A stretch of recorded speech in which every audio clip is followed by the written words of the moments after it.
एक गांव में भोलू नाम का एक नौजवान लड़का रहता था। जैसा उसका नाम था वैसा ही उसका स्वभाव भी था, एकदम भोला। वह ज़्यादा दिमाग नहीं लगाता था। जैसा उसके घर वाले और लोग उसे बोल देते वैसा ही वह कर देता, और जो उसे लगता वह बिना सोचे समझे लोगों के सामने बोल देता। भोलू के घर की आर्थिक स्थिति काफ़ी अच्छी थी। उसके पिता के पास खेती करने के लिए पर्याप्त जमीन थी, जिससे अच्छी खासी फसल हो जाती। भोलू के माता पिता काफ़ी दयालु स्वभाव के व्यक्ति थे, लेकिन लोग उसके इस दयालु स्वभाव का गलत फायदा उठाते। गांव के लोग अक्सर अपनी मजबूरी सुनाकर उनसे अनाज और पैसे उधार मांगते, लेकिन लौटाते समय आनाकानी करते और तरह तरह के बहाने बनाते। भोलू के माता पिता भी अपने शांत और दयालु स्वभाव की वजह से लोगों पर अपना उधार वापस लेने के लिए दबाव नहीं डालते। इस तरीके से दोस्तों, रिश्तेदारों और गांव वालों के बीच उनके बहुत से पैसे उधार के रूप में फंस चुके थे। इसके बावजूद भी अब भी अगर उनके पास कोई अपनी मजबूरी सुनाकर रोने लग जाता तो वह उसे भी पैसे उधार देकर उसकी मदद कर देते। शायद अपने माता पिता की वजह से ही भोलू का स्वभाव भी इतना भोला था। इसी बीच भोलू के माता पिता बड़े धूमधाम से भोलू की शादी करा देते, लेकिन भोलू की पत्नी स्वभाव से थोड़ी तेज और नाज नखरे वाली थी। इसीलिए वह अपनी मनमर्जी के खर्चे करती और अपनी बातों से घर वालों को दबाकर रखती। लेकिन भोलू अपनी पत्नी से बहुत प्रेम करता था, उसकी हर इच्छा पूरी करता था और उससे अपनी सारी बातें साझा करता। इसी तरीके से कुछ साल बीत गए, लेकिन एक दिन अचानक भोलू के पिता की तबीयत खराब हो गई। उन्हें गांव के वैद्य के पास ले जाया गया, लेकिन गांव के वैद्य को उसकी बीमारी का पता नहीं चल पाया। तो फिर नगर के बड़े वैद्य के पास ले जाया गया, जहाँ जाकर उन्हें पता चला कि भोलू के पिता के शरीर में कर्क रोग की शुरुआत हो चुकी है। वैद्य ने भोलू की माँ को बताया कि वैसे तो इस रोग का कोई इलाज नहीं है, लेकिन अभी रोग की शुरुआत हुई है, इसीलिए सही उपचार किया जाए तो संभावना है कि रोगी को बचाया जा सकता है। लेकिन इस उपचार में समय और धन दोनों की बड़ी मात्रा में जरूरत है। भोलू और भोलू के पिता को वैद्य के पास छोड़कर उसकी माँ धन की व्यवस्था करने के लिए वापस गांव आ जाती हैं और वह उन सभी लोगों के घर जाती हैं जिन्हें उन्होंने पैसे उधार दे रखे थे। उनमें से कुछ लोग तो पैसे वापस कर देते, लेकिन ज़्यादातर लोग यहाँ वहाँ के बहाने बनाकर बात को टाल देते। इसलिए भोलू की माँ गांव के सेठ से ब्याज में पैसे लेकर शहर वापस चली आती हैं और अपने पति का इलाज शुरू करवाती हैं। लेकिन इलाज बहुत ही महंगा और लंबा चल रहा था, इसलिए साहूकार से और ज़्यादा पैसे उधार लेने की बजाय भोलू और उसकी माँ ने अपने कुछ खेत बेचने का निश्चय किया और उन्होंने अपने कुछ खेत गांव के सेठ को बेच भी दिए। लेकिन इतना लंबा इलाज करवाने के बावजूद भी भोलू के पिता की तबीयत ठीक होने का नाम नहीं ले रही थी। उनके इलाज के खर्चों की वजह से लगातार भोलू के माँ के गहने और उनके खेत बिकते चले गए। अब तो उनके पास नाम मात्र के खेत शेष रह गए थे। लेकिन दूसरी तरफ भोलू के पिता की तबीयत दिनों दिन और भी खराब होती जा रही थी। एक दिन जब भोलू बाजार से कुछ सामान लेकर वैद्य जी के घर पहुंचा तो उसने देखा कि उसकी माँ उसके पिता का सर अपनी गोद में रखकर जोर जोर से रो रही थी। भोलू के पिता इस दुनिया को छोड़कर जा चुके थे। उसके पिता के मौत के बाद उसकी माँ भी बहुत उदास और दुखी रहने लगी। साथ ही उनके परिवार में गरीबी का पहाड़ टूट पड़ा, क्योंकि जो थोड़े बहुत खेत बचे थे उन्हें भोलू सही तरीके से संभाल नहीं पा रहा था। अब तक घर और खेत की सारी जिम्मेदारी उनके पिताजी संभाला करते थे, इसलिए भोलू किसी भी काम को ठीक तरीके से नहीं कर पा रहा था। भोलू की पत्नी, जिसे मन मर्जी खर्चे करने की आदत थी, अब उसके फिजूल खर्चे भी बंद हो चुके थे। इसीलिए अब वह अपनी सास और भोलू से खुश नहीं थी। घर में रोज छोटी छोटी बातों पर झगड़ा कर लेती, लेकिन भोलू और उसकी माँ उसकी बातें सुन लेते। भोलू अपने साधारण स्वभाव की वजह से अपनी सारी कमजोरियाँ, पिछली गलतियाँ और सारी बेवकूफ़ियों के बारे में अपनी पत्नी को बता देता। बाद में पत्नी उसकी इन्हीं बेवकूफ़ियों के बारे में बोल बोल कर उसे ताने मारती और कई बार तो अपने मायके वालों के सामने उसे जलील भी करती। भोलू को लगता था कि अगर वह अपने दोस्तों और रिश्तेदारों से अपनी मजबूरी और दुख के बारे में बात करेगा तो लोगों से उसे सहानुभूति और मदद मिलेगी, लेकिन लोग उसकी मजबूरी सुनकर उसके सामने तो उसे बेचारा कह देते, लेकिन बाद में उसका मजाक उड़ाते कि कैसा बेवकूफ़ इंसान है, इसका बाप भी बेवकूफ़ था और ये भी बेवकूफ़ है, हम इसकी मदद कैसे कर दे, ये लल्लू इंसान हमारे पैसे वापस कैसे करेगा। इसी तरह से लोग उसकी पीठ पीछे उसके बारे में तरह तरह की बातें करते और उसका मजाक बनाते। लोग भोलू और उसकी माँ के सामने अच्छी अच्छी सलाह देते, लेकिन कोई भी असलियत में उनकी मदद करने के लिए सामने नहीं आता। ऐसे ही एक दिन अचानक रात में भोलू की माँ के सीने में दर्द उठा और वह भी भगवान को प्यारी हो गई। इस घटना के बाद भोलू बहुत ही कमज़ोर और उदास और परेशान रहने लगा। काम तो वह पहले से भी ठीक से नहीं कर पा रहा था, लेकिन अपनी माँ के जाने के बाद अब वह घर में ही उदास और दुखी होकर पड़ा रहता। इस बात पर उसकी पत्नी उसे दिन भर ताने मारती और पड़ोसियों से उसकी बुराई करती। वह कहती जैसे इसके माँ बाप निकम्मे और डरपोक थे, वैसा ही ये भी है। जब भोलू को पड़ोसियों के मुंह से अपनी पत्नी के द्वारा की गई उसकी बुराई के बारे में पता चलता तो उसे बहुत गुस्सा आता और गुस्से में वह भी अपनी पत्नी की पड़ोसियों से बुराई कर देता। उनकी इस आदत की वजह से पड़ोसी सबके सामने उसकी पत्नी और भोलू का मजाक बनाते और उन दोनों की एक दूसरे से चुगली करते, जिस वजह से भोलू और उसकी पत्नी के बीच झगड़े होने शुरू हो गए। एक दिन झगड़े के दौरान उसकी पत्नी घर छोड़कर अपने मायके चली गई और ये धमकी दे गई कि अब वह कभी वापस नहीं आएगी। जाने के बाद भोलू और भी अकेला पड़ गया और वह पूरे दिन दुखी होकर अपने भाग्य को कोसता रहता। कई बार तो उसे विचार आता कि अब आत्महत्या ही कर लेता हूँ, लेकिन फिर कुछ सोचकर रुक जाता। कुछ समय पहले तक जो लोग भोलू को अपना दोस्त, रिश्तेदार और पड़ोसी बताकर मीठी मीठी बातें करके उसके पिता से सहायता मांगे करते थे, आज वही लोग भोलू का मजाक उड़ाते और उसे पागल कहते। अंदर से दुखी और पूरी तरह से टूट चुका भोलू बस किसी तरह से अपना जीवन काट रहा था। लेकिन एक दिन भोलू के गांव में एक बहुत ही प्रसिद्ध महात्मा आते हैं।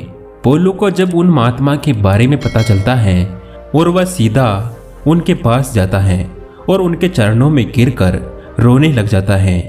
महात्मा भोलू को उठाते हैं और उससे इस असीम दुख का कारण पूछते हैं, तो भोलू अपने परिवार की सारी कहानी महात्मा जी को सुनाता है। भोलू की पूरी बात को ध्यान से सुनने के बाद महात्मा उसे कहते हैं कि तुम्हारे परिवार की इस हालत का कारण और कोई नहीं बल्कि तुम्हारे और तुम्हारे माता पिता का हद से ज़्यादा सीधा होना है। उन पारिवारिक बातों को दूसरों से बता देना, जिन बातों को कभी किसी से साझा नहीं करनी चाहिए।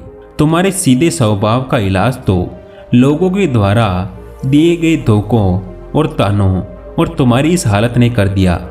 लेकिन आज मैं तुम्हें उन 7 बातों के बारे में बताऊंगा जिनके बारे में तुम्हें किसी से भी बात नहीं करनी चाहिए। भोलू पूरा ध्यान लगाकर महात्मा जी की बातें सुन रहा था। महात्मा जी ने कहना शुरू किया कि पहली आदत जो तुम्हें किसी से नहीं बतानी चाहिए वह है तुम्हारे दुख और मजबूरी। ज़्यादातर लोगों के जीवन में छोटा सा दुख और मजबूरी आई नहीं कि वह ढिंढोरा पीटना शुरू कर देते।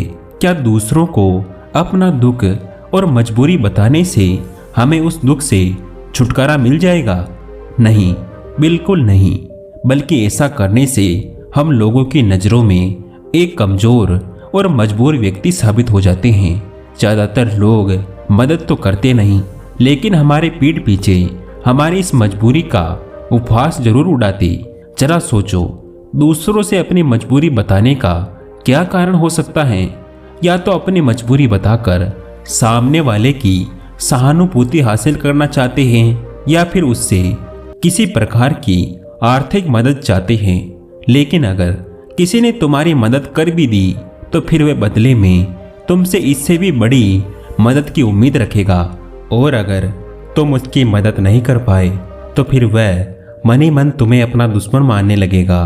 और अगर गलती से तुमने अपनी मजबूरी अपने दुश्मन को बता दी तो वह तुम्हारी इस मजबूरी का गलत फायदा भी उठा सकते हैं, क्योंकि वह समझ जाएंगे कि इस समय तुम कमजोर और मजबूर हो और तुमसे अपना बदला लेने का यही सही समय है। इसीलिए अपने दुख और मजबूरी किसी के साथ भी साझा मत करो और लोगों के स्वभाव को पढ़ना सीखो, क्योंकि अगर तुमने लोगों के स्वभाव और नियत को गहराई से समझना सीख लिया तो तुम खुद को बहुत सी मुसीबतों से बचा सकते हो। महात्मा ने आगे कहा, दूसरी बात जो तुम्हें लोगों से साझा नहीं करनी चाहिए वह है अपने अतीत की गलतियां और भविष्य की योजनाएं। अतीत में जो भी गलतियां हमसे हो चुकी हैं, फिर चाहे वो हमारी बेवकूफ़ी की वजह से हुई हो या फिर हमने जानबूझकर की हो, उन्हें किसी दूसरे व्यक्ति को नहीं बताना चाहिए, क्योंकि बताने से अतीत की गलतियां तो ठीक नहीं की जा सकती, लेकिन ऐसा करके हम लोगों की नज़रों में उपहास का पात्र जरूर बन जाते हैं।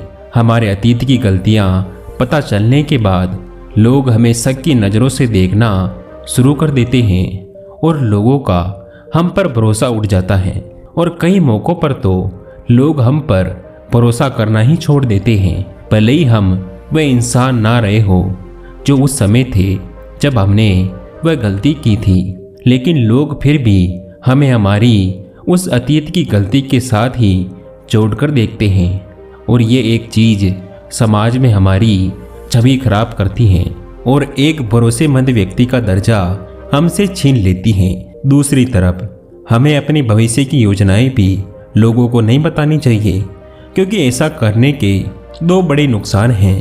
पहला, हर व्यक्ति के अंदर कहीं ना कहीं खुद को दूसरों से श्रेष्ठ साबित करने और अपनी तारीफ सुनने की चाहत होती है, और यह चाहत उनके अंदर बेटे अहम की वजह से होती है।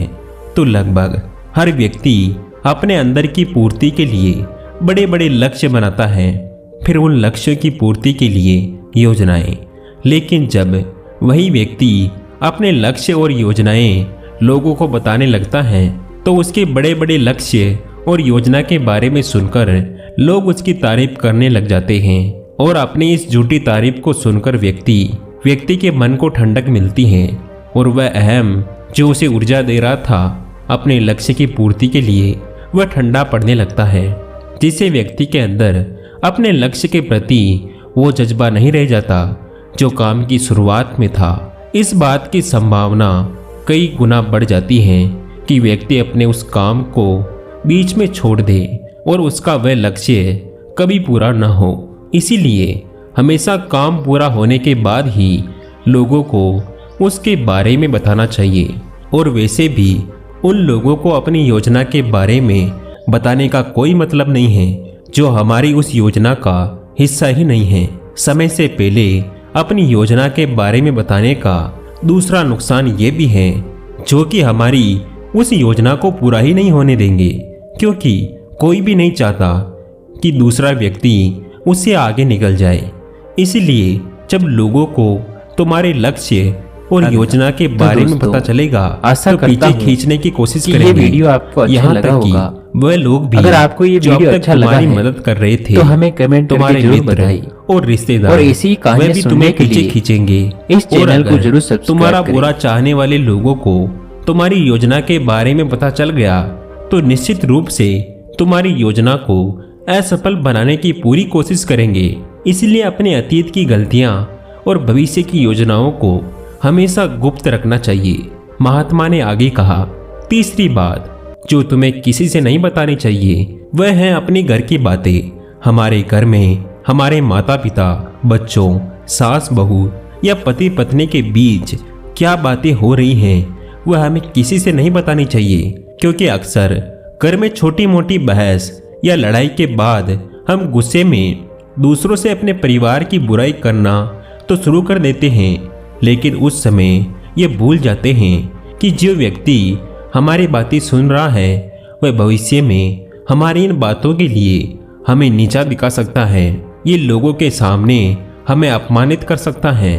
और वैसे भी जब हम लोगों के सामने अपने घर की बातें बताना शुरू कर देते हैं तो लोगों को हमारे घरेलू मामलों में घुसने का मौका मिल जाता है और वह जरूरत पड़ने पर हमारे इस घरेलू मनमुटाव का फायदा भी उठा सकते हैं। इसके अलावा भी जब घर वालों को पता चलता है कि परिवार के किसी सदस्य ने उसकी बुराई की है तो उसे बहुत बुरा लगता है और इस बात को लेकर घर में और भी लड़ाई झगड़े शुरू हो जाते हैं। सास बहू और पति पत्नी के बीच अधिकतर झगड़े तो सिर्फ इसलिए ही होते हैं क्योंकि वे दोस्तों और रिश्तेदारों और पड़ोसियों से एक दूसरे की बुराई करते हैं। इसीलिए अगर अपने परिवार के सदस्यों की तारीफ नहीं कर सकते तो किसी और से हमें उनकी बुराई भी नहीं करनी चाहिए। महात्मा ने आगे कहा, चौथी बात जो तुम्हें किसी से नहीं बतानी चाहिए वह है अपनी कमजोरियां और अपनी ताकत। पहली बार तो ज़्यादातर लोगों को अपनी कमजोरी और ताकत के बारे में पता भी नहीं होता, और अगर तुम्हें अपनी कमजोरी और ताकत के बारे में पता है तो तुम सच में एक बहुत ही बुद्धिमान व्यक्ति हो। लेकिन दूसरों के सामने अपनी कमजोरी और ताकत के बारे में ना बताने के दो बड़े कारण हैं। पहला कि तुम्हारे दुश्मन को तुम्हारी सबसे बड़ी ताकत के बारे में पता चल गया तो अब तुम्हारी सबसे बड़ी ताकत नहीं रह जाएगी, क्योंकि तुम्हारे दुश्मन तुम्हारी उस ताकत का कोई ना कोई तोड़ निकाल ही लेंगे। और अगर तुम्हारे सबसे बड़ी कमजोरी भी लोगों के सामने उजागर हो गई तो लोग अपनी बात मनवाने के लिए तुम्हारी उस कमजोरी पर प्रहार करेंगे और तुम्हें मजबूर होकर हमेशा ही दबना पड़ेगा और सामने वाले की बात माननी पड़ेगी। इसीलिए अपनी कमजोरी किसी को भी नहीं बतानी चाहिए, और यहाँ तक कि पति को अपनी पत्नी से और पत्नी को अपने पति से भी नहीं, क्योंकि जरूरत पड़ने पर वह अपनी बात मनवाने के लिए एक दूसरे की कमजोरियों का फायदा उठा सकते हैं। और अगर पति की कमजोरी पत्नी को पता है तो पति को हमेशा ही दबकर रहना पड़ेगा, और इसका उल्टा भी उतना ही सही है। महात्मा ने आगे कहा, पांचवी बात जो तुम्हें दूसरों से नहीं बतानी चाहिए वह है अपनी आमदनी और अपने धन के बारे में। अब किसी से अपनी आमदनी के बारे में ना बताने का क्या कारण हो सकता है? तो इसके दो बड़े कारण हैं। पहला कि अगर हमारी आमदनी कम है, लोगों को इसके बारे में पता चल गया तो वह जरूरत पड़ने पर कभी भी हमारी आर्थिक मदद नहीं करेंगे और हमसे दूर भागेंगे, क्योंकि समाज में एक गरीब व्यक्ति की आर्थिक मदद करने से हर व्यक्ति डरता है। उन्हें इस बात का डर होता है कि इसकी आमदनी तो इतनी कम है, ये पैसे वापस कैसे करेगा, और साथ ही हमारी आमदनी के बारे में जानकर लोग हमारी हैसियत का अनुमान भी लगा लेते हैं और फिर हमें उसी के अनुसार इज्जत भी देते हैं। पर आमदनी बहुत कम है तो हमारा उपवास भी उड़ाते हैं।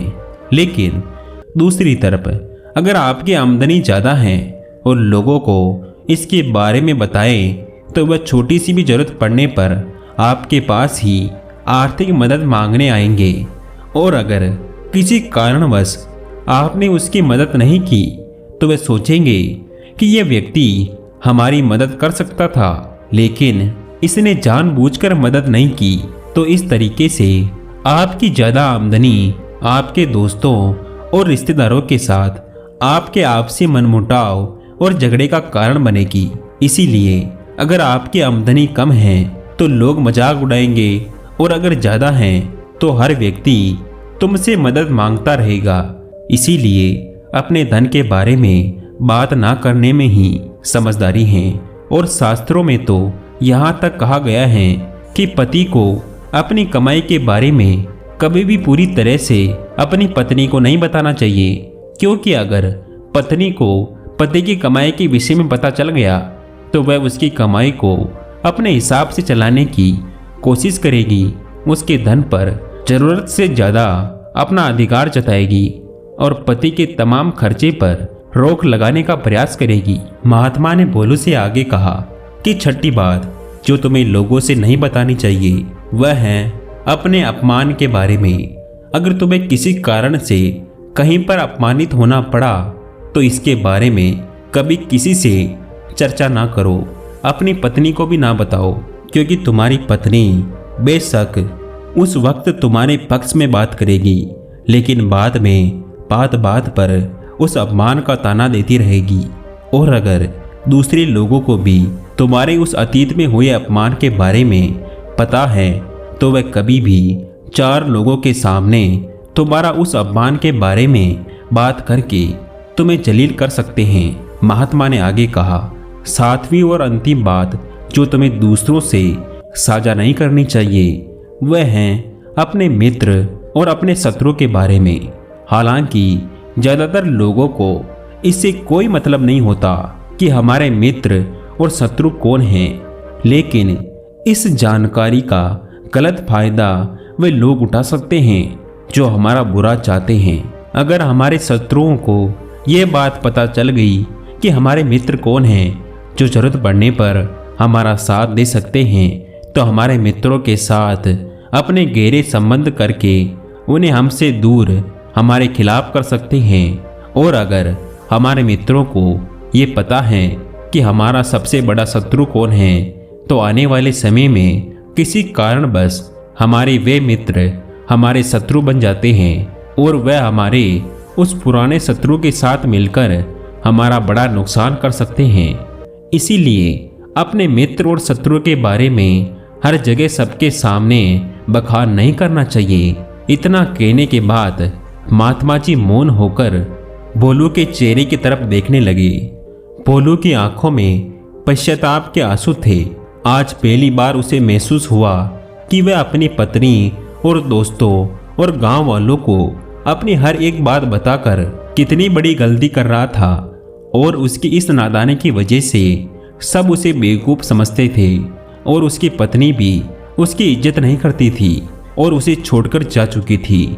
लेकिन उस दिन महात्मा जी के सामने ही भोलू ने मन ही मन में यह निश्चय किया कि आज के बाद वह अपने राज किसी को नहीं बताएगा, अपना शोषण नहीं होने देगा और एक जिम्मेदार व गंभीर व्यक्ति बनने का पूरा प्रयास करेगा। तो दोस्तों, उम्मीद है कि आपको ये कहानी अच्छी लगी होगी। अगर आपको ये कहानी अच्छी लगी हो तो हमें कमेंट करके ज़रूर बताएं और ऐसी ही कहानियाँ सुनने के लिए इस चैनल को ज़रूर सब्सक्राइब करें। धन्यवाद।